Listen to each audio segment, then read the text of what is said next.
communism, of course, is all Jimmy Carter's fault. Everybody knows that. Jimmy Carter and the Democrats, they completely screwed us. So here's how it went. First of all, the Iranian Revolution happened in 1979 on Jimmy Carter's watch. This blowback from the CIA coup when they reinstalled the Shah Reza Pahlavi in 1953. And when the Ayatollah first came to power, most people seem to not know this part of their history, that actually the CIA and the State Department recommended that the Carter administration tell the French, go ahead and let the Ayatollah Khomeini go back to Iran to inherit the revolution. They said, we know this guy. He's an old friend of ours from 1953 when he helped us overthrow Mohammad Mossadegh for the Shah. We can get along with him.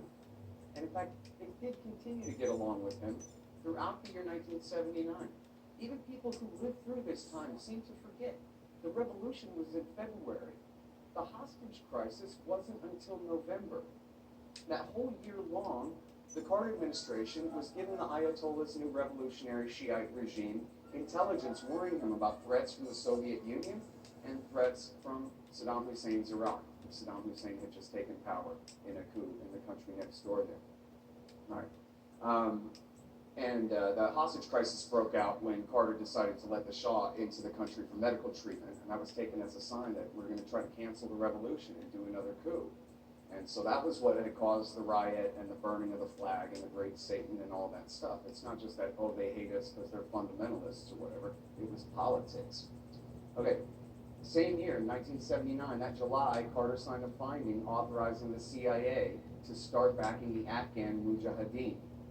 The thinking was that since the American people had the mental illness of the Vietnam syndrome, as our government considered it, and didn't want to fight any more proxy wars, maybe instead of containing communism, we'll bait them into overexpansion. We don't want them in West Germany, but let's bait them and have them invade Afghanistan. We'll bog them down and bleed them to bankruptcy. We'll give them their own Vietnam. That was the thinking. And it sort of worked. In fact, the Soviets invaded Christmas '79, but it wasn't really because of the American support for the Mujahideen. They had their own problems with their communist sock puppet. They took him out back and shot him as soon as they got there and replaced him with a new guy. But that was the purpose and the thinking behind it, to draw the Soviets in, to bog them down, and lead them to bankruptcy. But then once the Soviets did invade, the Carter government panicked. The invasion they were trying to provoke. And they said, oh no, well, if the Soviets now roll into weakened revolutionary Iran next, they could dominate the Persian Gulf. They could go around the mountains and seize the Pakistani port of Karachi. We could have this huge new expansion of Soviet power. So in their panic, they announced Carter announced in his State of the Union speech of 1980, the New Carter Doctrine, which was a warning to the Soviet Union that the Persian Gulf is an American lake. And if any other power, read the USSR, tries to dominate it, we will treat that as an attack on the United States of America, just like if they had rolled into Western Germany. And as part of that Carter Doctrine, they started building up bases all throughout the Arabian Peninsula, and Jimmy Carter gave the green light to the new dictator of Iraq, Saddam Hussein, to invade revolutionary Shiite Iran. Now, Saddam Hussein had his own problems. He was a Sunni sitting on a 20% Sunni minority dictatorship, lording it over the 60% super majority Shiite Arab population of the country. And he was afraid that his Shiite population would choose their religious sect and the Iranian revolution next door, the religious Shiite fundamentalist revolution next door, over their ethnic sect as Arabs and their national sect as Iraqis. And in fact, that was true. Some Iraqis started leaving to go to Iran to join the revolution. Saddam Hussein's idea then was to conscript all these Shiites and send them to war against Iran instead. Carter gave him the green light to do it. As you all know, it was a horrible, bloody, no-win war, World War I type stalemate, trench warfare and tanks and all this that lasted throughout the 1980s. Okay, in Carter's second term, he provided even more money to the Afghan Mujahideen, including what we call the Arab Afghan Army. And these were fighters from all over the Arab world, but in fact, as far as Chechnya, the Philippines, and the United States of America, that went to go and help the Afghans to fight against the Soviet Union in a war that, as we all know, was ultimately successful in breaking. It was one of the straws that broke the camel's back of the Soviet Union.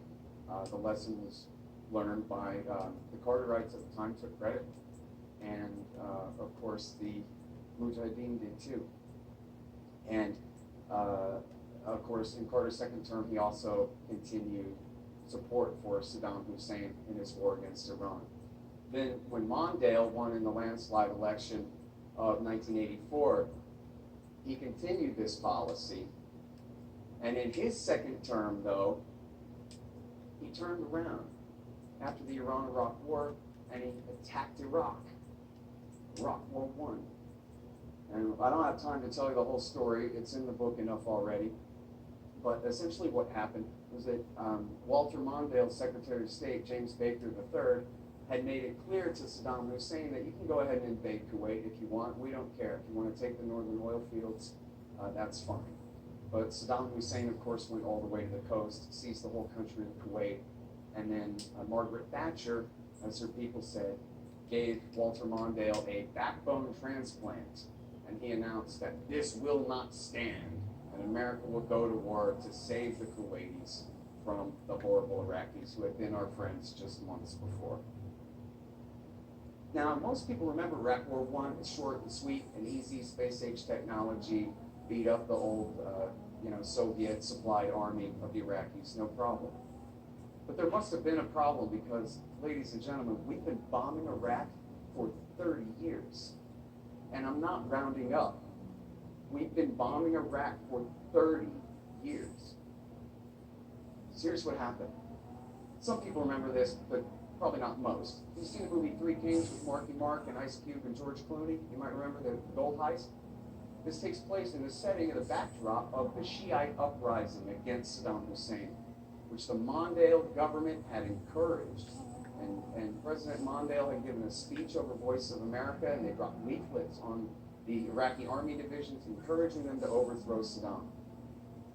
But then the Mondale government choked, and it changed their mind. And in a giant Bay of Pigs style debacle, they left the Kurdish and Shiite uprising high and dry. And they let Saddam Hussein keep his tanks and helicopters and crush their uprising at the cost of approximately 100,000 lives. And that became then the excuse for the U.S. government to stay at our bases in Saudi Arabia, to wage what they called the no-fly zone, permanent campaign, blockade and regular bombing and permanent UN sanctions and fake inspection regime looking for the weapons of mass destruction that they had destroyed the last of back in 1991. That lasted all through the 1990s, Iraq War I and a half, during the Bill Clinton years. And this is what turned the Arab Afghan army, Mujahideen, which included Osama bin Laden and Ayman al-Zawahiri and their friends who had fought in the Afghan Jihad in the 1980s against the United States of America. More than any other thing, it was bombing Iraq from bases in Saudi Arabia throughout the 1990s. And they started attacking us. And they attacked us all through the 1990s. In fact, their first attack on America was Rabbi Kahane in New York City in 1990. Then they did the World Trade Center bombing in 1993. They had killed Americans training the secret police in Saudi Arabia in 1995. And then who remembers the Khobar Towers attack of 1996? They bombed and killed 19 American airmen in their barracks in Saudi Arabia. Airmen whose job it was to bomb Iraq from bases in Saudi Arabia. But the Bill Clinton government blamed the attack on Iran, Iranian-backed Saudi Hezbollah. What? Who? Why would they do that? A target of opportunity from across the Gulf for no reason? Were they trying to get Tehran carpet bombed or something? That was a lie. It was Osama bin Laden and Khalid Sheikh Mohammed. It was Al-Qaeda who killed those 19 American airmen. And when Bill Clinton and Louis Freeh and the Saudis cooked up this scheme to blame it on Iran, they stole the truth from the American people that there are far right-wing radicals in Saudi Arabia who want us the hell off of their holy land, not just their homeland, but their holy land, the land of Mecca and Medina, where Islam was born. And they're willing to fight about it. And that narrative was taken, and the American people were deprived of that. Then, of course, they bombed the African embassies in Dar es Salaam, Tanzania, Nairobi, Kenya in 98, the USS Cole in the year 2000. They tried to bomb the USS Sullivans, but luckily the dinghy sank. But then they did get a successful strike on the USS Cole, killed 17 sailors. And then, of course, September 11th. Now, throughout the 1990s, they said over and over again, not just bin Laden, but Ramzi Youssef, who had bombed the First World Trade Center bombing in 93, and all of the rest of them said over and over again what their motivations were. It was bases in Saudi Arabia being used to bomb and blockade Iraq, support for Israel in their occupations of Palestine and Lebanon and their violence against those people, support for all the dictatorships, all the monarchs and sultans and el presidentes of the Arabian Peninsula, pressure on those countries to keep their oil prices artificially low to subsidize our economy at their expense. And then the last thing on the list that bin Laden complained about, that was his recruitment shtick, was America turning a blind eye to Russian, Chinese, Indian, and Uzbek oppression of Muslims. They claim that they celebrate and care about human rights, but they don't seem to care about us, he said. But that wasn't really true. The Bill Clinton government backed the Mujahideen, including Al-Qaeda, in Bosnia, in Kosovo, and in Chechnya. They also trained Uyghurs at Taliban training camps in Afghanistan in the 1990s for use against China in the Xinjiang province. Some of those same Uyghurs ended up tortured in Guantanamo Bay when we switched sides after September 11th. And in fact, after September 11th, Bill Clinton and two of his Democratic allies from the House of Representatives